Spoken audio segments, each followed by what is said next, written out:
All right. So whether we're joining you online or you're here today, welcome, and it's a privilege to be here as we open up God's Word. Before we do that, I got a question for you. This is going to seem really random. I have a question. Earl, why don't you pull up and forgive me, this TV monitor has decided to give up the ghost this morning. But let's say there's a family that has 6 children, okay? You ready? 6 children. Now, which one of these birth orders, boy, boy, boy, girl, girl, girl, or girl, boy, boy, girl, is more likely? If you have 6 kids, which one of these would be more likely to have boy, boy, boy, girl, girl, girl, or the other one? Yeah, all right. So the bottom one? Yeah, the bottom. Yeah. Show of hands. How many say the bottom one? How many say the top one? I'm in it. I'm doing 3 girls. All right. Okay. Let me tell you something. Let you in on a little secret. Statistically, they're equal. The top one is no more random than the bottom one. The top one is no more likely, or the bottom one is no more likely than the top one. Isn't that interesting? All right. Now here's another one. Now this one's going to be kind of interesting. All right. Earl, I'm going to need your help. I want you to show this equation, and then when I say take it away, take it away. Now look at this equation, and I want you to guess what the total is of 8 times 7 times 6 times 5 times 4 times 3 times 1. Okay? 2 and 1. All right? So take a look at it. All right? Okay, take it away. Now, give me some guesses of what you think that sum, that total is. No, 656. What do you, somebody else give me another answer. What do you think? Back rows, the smart people. Sorry, I didn't mean that way. Yes, you did. No, I didn't. I wish I did. 238. 385. What do you think? What are we over here? Higher, lower? 385.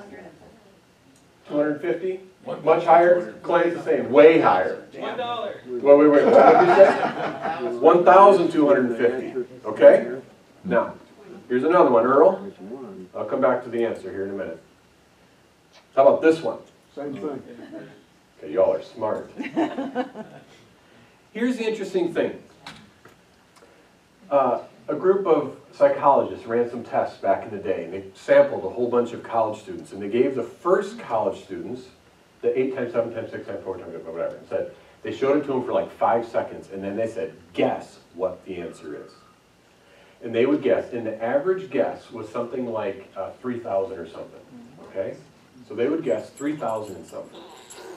They showed another group of college-educated college students that are sitting there, right? And they showed them this one.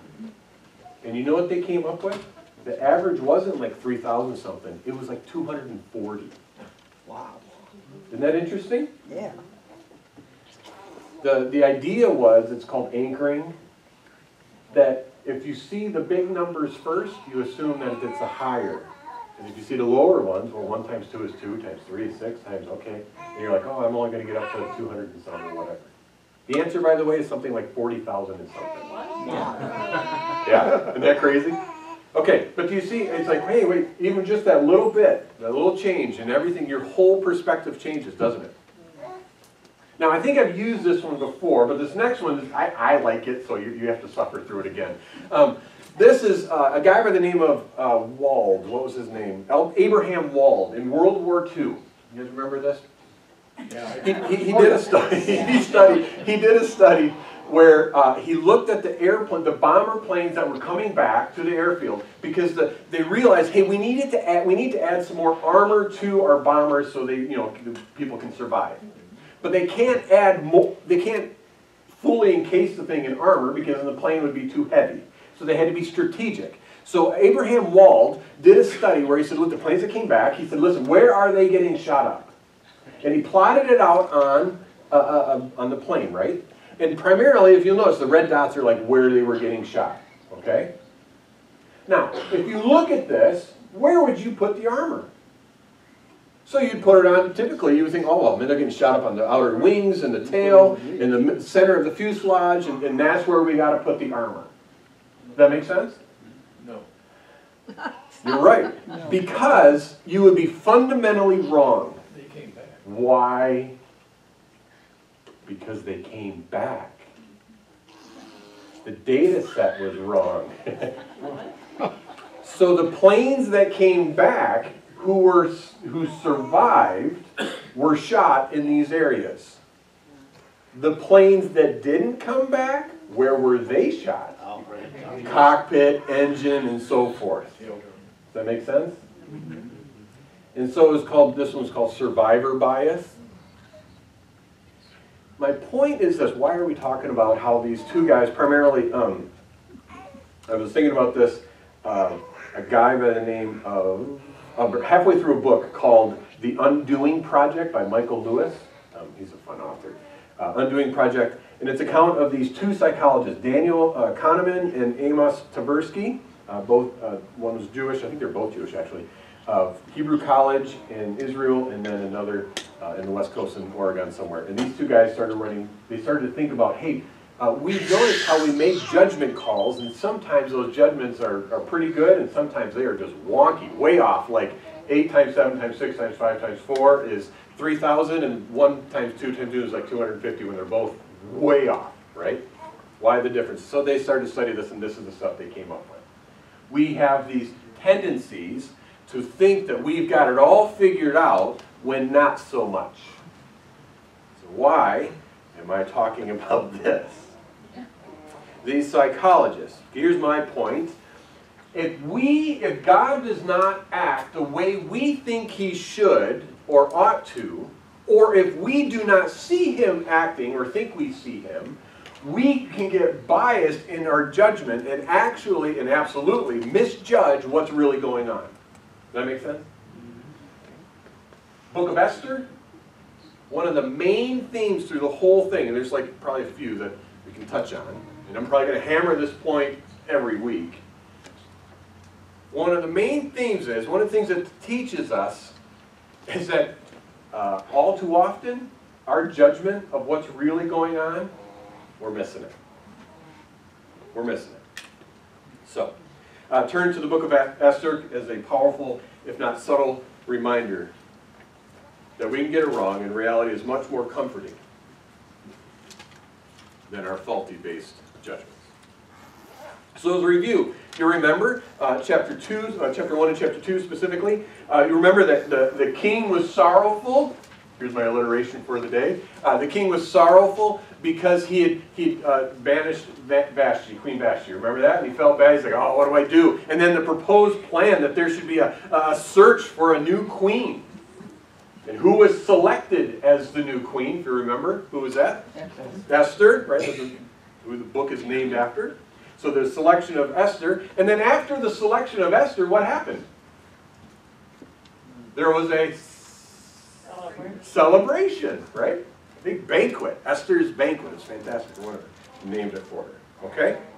But then if you stop there, and if you look at chapter 2, verse 19, the story picks up. Look at chapter 2, verse 19 through 23. We'll take the first few verses. When the virgins were assembled a second time, Mordecai was sitting in the king's gate. But Esther had kept secret her family background and nationality, just as Mordecai had told her to do. For she continued to follow Mordecai's instructions as she had done when he was bringing her up. Verse 21. During the time Mordecai was sitting at the king's gate, Bigthana and Teresh, sorry, I'll get it right, two of the king's officers who guarded the doorway became angry and conspired to assassinate the king Xerxes. Now, let's stop right there for a minute. Second time, we don't really understand when the virgins were assembled the second time. That one is kind of challenging to figure out what's going on, but no big deal. Interestingly, what did Mordecai tell Esther to do in regards to her nationality, who she was? Keep it secret, keep it safe, right? Now, part of me is like, was that a good thing? Was that a wise thing? Was that a compromising thing? Were you kind of like, were you ashamed? I don't know. I'm kind of leaning a little bit more towards compromise here, but there are times when one should not flaunt one's identity. Like you could actually do harm to the cause of Christ sometimes. But moreover, we need to have wisdom. Right? Now, let me put this in practical terms. Should we start every single conversation that we have with every single person, hey, I'm a Christian? Right? That would be a little awkward. Be like, what? I just want to give you your food. Right? I'm just trying to do my job. Hey, can I talk to you? I want to tell you about Jesus. Now, that is a great thing, right? But there are appropriate times and inappropriate times. There's helpful times and not helpful times, right? But what does that mean? That means we need to be wise. Means we must be led by the Spirit. And when He opens those doors and we have that feeling and that, hey, you know what? I'm not sure if this is opportune, but I feel like I need to or I'm supposed to share with you and tell you, hey, you know what? Let me tell you about me.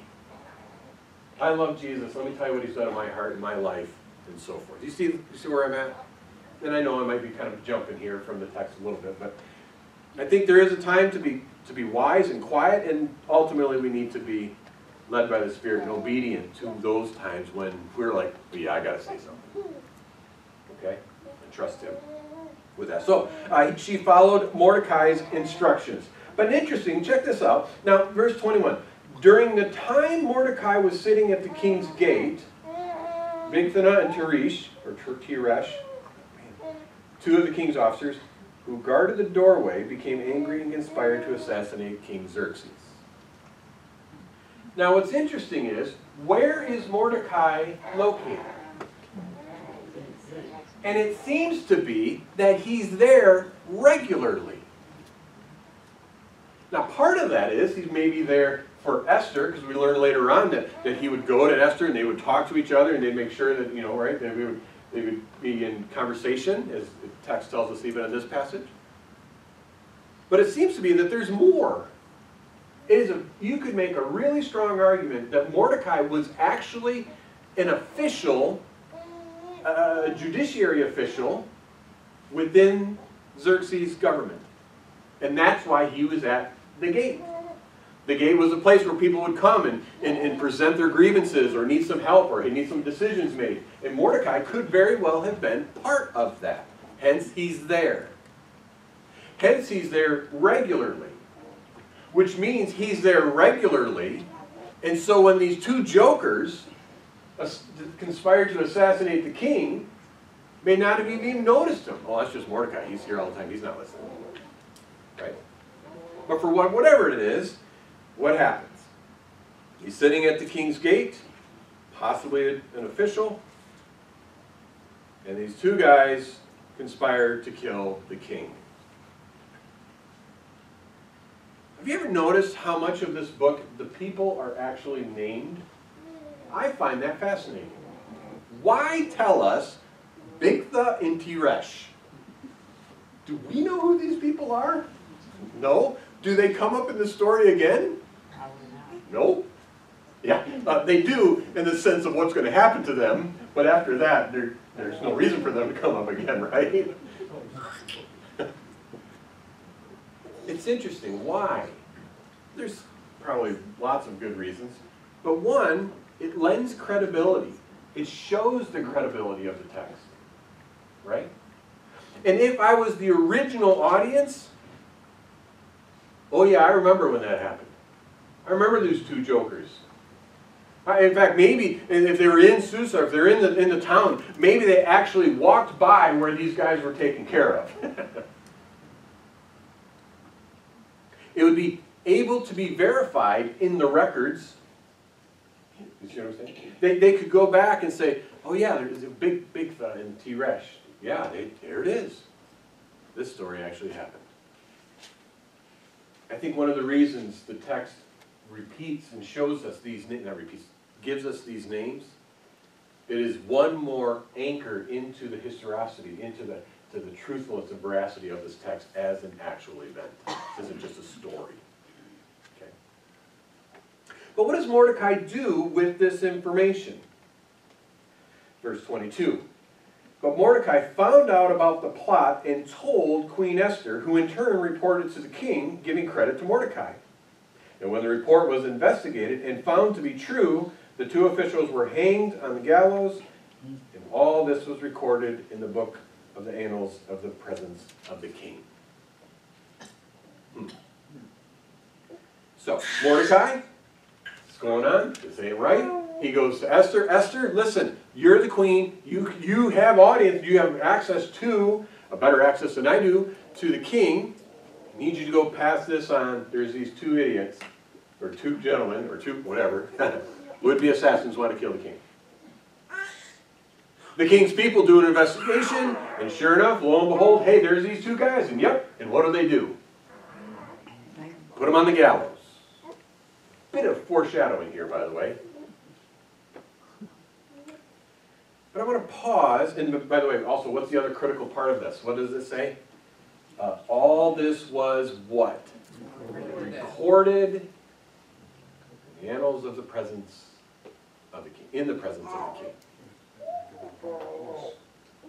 Bigtha, Teresh, tried to kill, they're gone. Mordecai told us, told Esther, Esther told me, right? Okay. Now, I gotta pause for just a minute because part of me finds this fascinating. Is King Xerxes a man after God's own heart? Is King Xerxes the epitome of what a Jewish person would want to lead the nation, the people of Israel? And yet, his response was, I gotta go tell the king. And he goes and he tells the king, or be it Esther, hey, there's these two guys. Does anybody else find that interesting? Why not let it happen? Why not let this evil, this weird wacko king who's up one side, down the other, and create, why not let him be assassinated? The next one might be worse. Next one might be. Now, a good point. So practically, let's think of this practically. If the King Xerxes is assassinated, it's going to lead to further unrest, isn't it? Does that make sense? And by the way, if the king's assassinated, who's the queen? What happens to her? So, I mean, so practically speaking, there is it's like, well, maybe this probably could go poorly. This is going to lead to more strife and turmoil and unknown. Let's think of it theologically. And by the way, this theologically has absolute direct application, I believe, to our current day.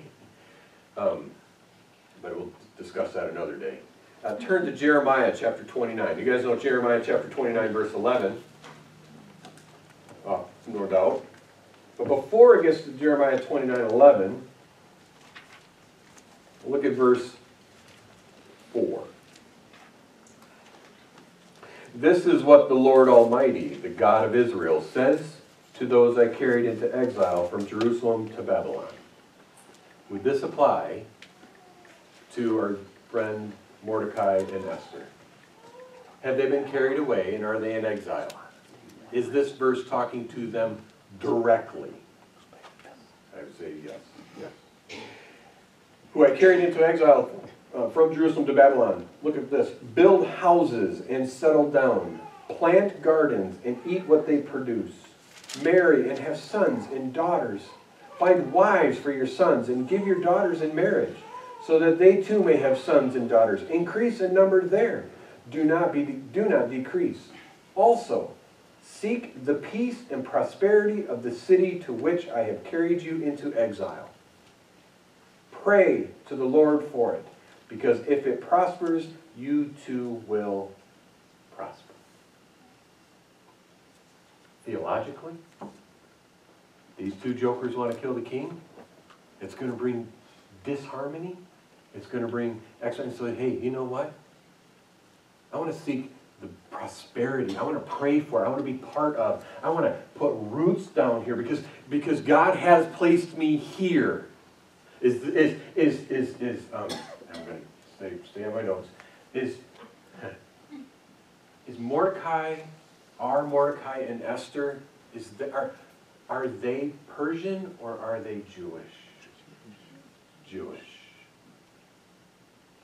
They are God's people planted in a foreign land. Their citizenship is not Persian. Technically it may have been, but ultimately, no. And yet God says, listen, I want you to seek the good of this land where I've planted you. And so, the expression of that for our friend Mordecai, I think, was, hey, you know what? These two jokers want to kill the king. I don't want that. Even though he's cuckoo for Cocoa Puffs. Furthermore, let's think of it historically. Turn to Genesis chapter 41. Genesis chapter 41. We talked, Les led us through this as we looked at the life of Joseph, and you'll remember the story well, and forgive the long quote here. We'll look at Genesis 41, starting with verse 1.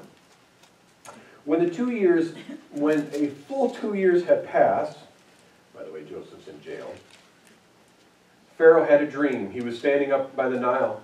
When out of the river there came up 7 cows, sleek and fat, and they grazed among the reeds. And after them 7 other cows, ugly and gaunt, came up out of the Nile and stood beside those on the riverbank. And the cows that were ugly and gaunt ate up the 7 sleek, fat cows. And then Pharaoh woke up. Now that's disturbing. He thought you had a weird dream last night. Look at verse 5. He fell asleep again and had a second dream. 7 heads of grain, healthy and good, were growing on a single stalk, and after them 7 other heads of grain sprouted, thin and scorched by the east wind. The thin heads of grain swallowed up the 7 healthy, full heads. And then Pharaoh woke up. It had been a dream. Again, what? In the morning, his mind was troubled, so he sent for all the magicians and the wise men of Egypt, and Pharaoh told them his dream, but no one could interpret them. Then, this is the fun part, then the chief cupbearer said to Pharaoh, today I am reminded of my shortcomings. Pharaoh, once you were angry with his servants, and he imprisoned me and the chief baker in the house of the captain of the guard. Each of us had a dream the same night, and each dream had a meaning of its own. Now a young Hebrew was there with us, a servant of the captain of the guard. We told him our dreams, and he interpreted them for us, giving each man interpretation of his dream. And the things turned out exactly as he interpreted them to us. I was restored to my position, and the other man was hanged. So what did Pharaoh do? Pharaoh sent for Joseph, this person is being talked about, and he was quickly brought from the dungeon. When he had shaved and got cleaned up, he goes before the king, and he said, I cannot interpret your dream, but God will give Pharaoh the answer he desires. And what happens next? Pharaoh tells Joseph his dream, and Joseph interprets the dream. Here's my point. Is it by accident? First off, Joseph is helping who? Pharaoh. Is the Pharaoh a man after God's own heart? No. And he helps Pharaoh, and he gives credit to who? He acknowledges who's the one that's really going to do the work here? Is it Joseph? God. No. God is the one interpreting the dreams. He just gets to be part of what God's doing. And he interprets the dream. Now here's my point. What Joseph is a part of, and what ends up happening is what? He interprets the dream, and what does Pharaoh do for Joseph? You guys remember? Makes him basically number 2, the prime minister. And part of his role is to prepare the kingdom for what's going to happen that was revealed in the dreams. 7 years, fantastic, 7 years of nasty drought and famine, right? And in doing so, who gets protected and who gets saved? God's people, the family, the descendants of Abraham through Joseph and his family. Right? Along the way, is it by accident that Joseph is in jail? Is it by accident that Joseph is stuck in jail 2 years longer than he should have? Because imagine if, in the beginning, because remember the cupbearer said, listen, you save my bacon, I'm going to get you out of here. And then he kind of forgot, and for 2 years he forgot. If you're in Joseph's shoes, you'd be like, hey God, what are you doing? How would you have judged the situation at this time if you're Joseph? What, God's forgotten about me. God's not acting. This is what, I don't know, whatever. What's going on? This is over. It's doomed or whatever. But the reality was something far different. God was keeping him there because imagine if he was gone 2 years prior and he went back home to his brothers and that whole reunion, whatever that would have been like. And then the famine hit, or Pharaoh has a dream. Hey, where is that guy again? Do you see? My point, again, I'll get to my point sometime. Joseph, or even the reader, even us as the reader, could misjudge what's really going on. And God is doing something. And he says, listen, I need Joseph, you got to stay here for 2 more years. And then lo and behold, then I'm going to use you to do something really cool. I'm going to use you to be faithful to my word in protecting my people. So, but here's the deal. I'm going to turn back to Esther.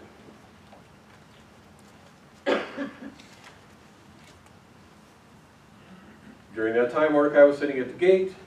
It's found to be true. These 2 officials were hanged, as recorded in the book of the law. My question is, and I'm reading this, is why in the world is this story fit right here? We're cruising along, Esther's queen, and all this good stuff. There's a selection, and then there's this great party, and then now this story of this attempted assassination.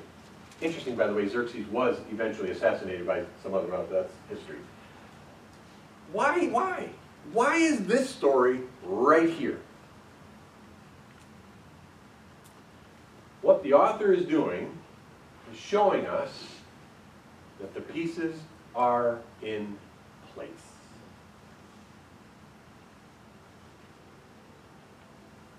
The pieces are in place. If you know the story, you know what's coming next. But we'll talk about this next week. Because this next part I really want to spend time on. The king selects a queen. Some time passes. Assassination attempt. Mordecai uncovers it, protects the king. So, what has happened? Who's queen now? Vashti? Esther. Is that going to be important later on? Yes. Do they know it to be important? Who's the king? Being the queen, does she have access to the king? Is that going to be important? What would be the natural result of protecting the king? How would the king view Esther? Favorably? More favorably or less favorably? For when she came and said, hey, there's these 2 jokers that want to kill you, my cousin Mordecai told me. How would he view her? Will that be important? How would he view Mordecai? More favorably, right? Why is it important that it was written down in this boring set of books that recorded the events of the reign of Xerxes? Is that important? Will that be important later on? Yes. Absolutely. Now let me ask you this question. Does any of that, if you don't know the rest of the story, is any of that even come close to, oh yeah, this is really critical and really important? Now, it's important that, let me rephrase that. How much of that would you think carried tremendous theological, God-ordained weight? I would read that and be like, okay. Yeah, that's newsworthy. Someone tried to kill the king. Yeah, it's newsworthy that somebody, but okay, that happens a lot. People try to kill kings a lot. You see my point? You would read this and read, pick up, it'd be like a newspaper. I think one commentary used this illustration. It would pick up a newspaper and, oh, someone tried to kill the king. Okay, tomorrow, next day, moving on. But is that what's really going on? Is there more going on? And here's the really cool part and good news, and I'll end with this. And we'll talk about it more next week and the weeks ahead. Is there any problem is there a big problem that has emerged yet in the text? We know what the big problem is, right? They're going to call for this idiot Haman is going to call for the genocide of all the Jewish people, right? That's what's coming. Has that even emerged from the text yet? No. Has that even happened historically yet in the timeline of Esther? No. And yet, here's the good news, folks. Everything that is needed for the solution and protection and plan of God is already in place, isn't it? No. I don't think you guys let this sink in for our lives today.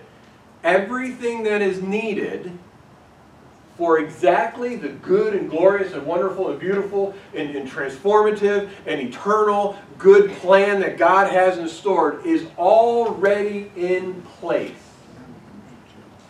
Do you think that's true today? Yes. I can tell you it is, because everything that was needed and in place is found in Jesus Christ. See, I can look at our current events. I can look at the world around. I can look, if I turn on the news, forget about it, and I can think, oh my goodness, we are doomed. And it's like, oh, as Christ followers, as a Christian, man, there's no guarantees. Man, this whole thing, we think we're riding high in political power or whatever, we're going good, but things can turn in a heartbeat, can't they? And the minute we're not the soup du jour, or the minute we are,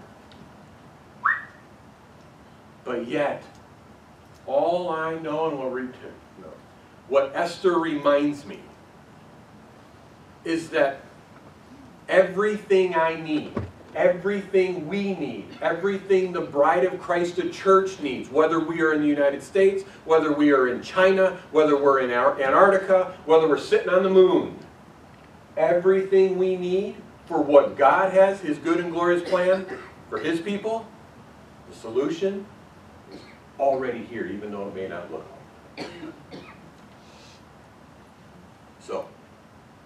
So, by the way, real quick, I guess I'm going to tell the truth. This is where I'm going to end. Now, I want you to think, if you're reading the text, and it says, all this was recorded in the book of the annals of the presence of the king, what would you think the next sentence should be?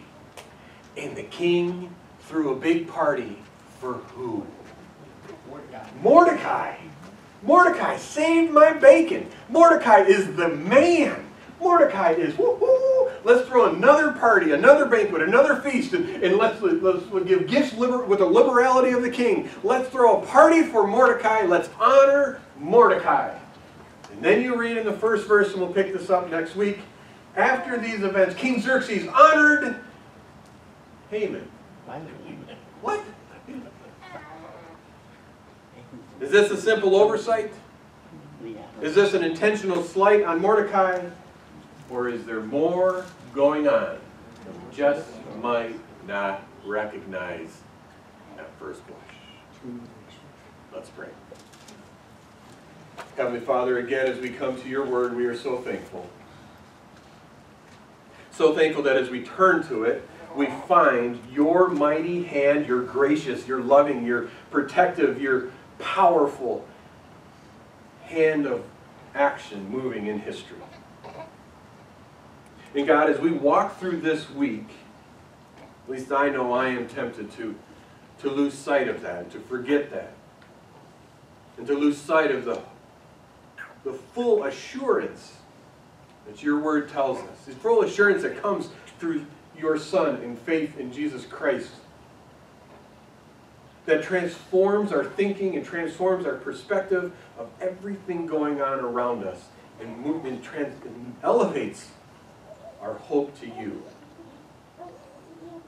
God, this week as we walk, may we be reminded that everything that is needed for your good and glorious plan in our lives individually and as your bride, the church, it is already here, already set. in place for your glory. Because we recognize at the end of the day, contrary to what we might think and what kings and queens and rulers might think, we recognize at the end of the day, you will be glorified and you will be deemed worthy. You will be recognized as the one true worthy God. And we praise you for that and we thank you in Jesus' name. Amen.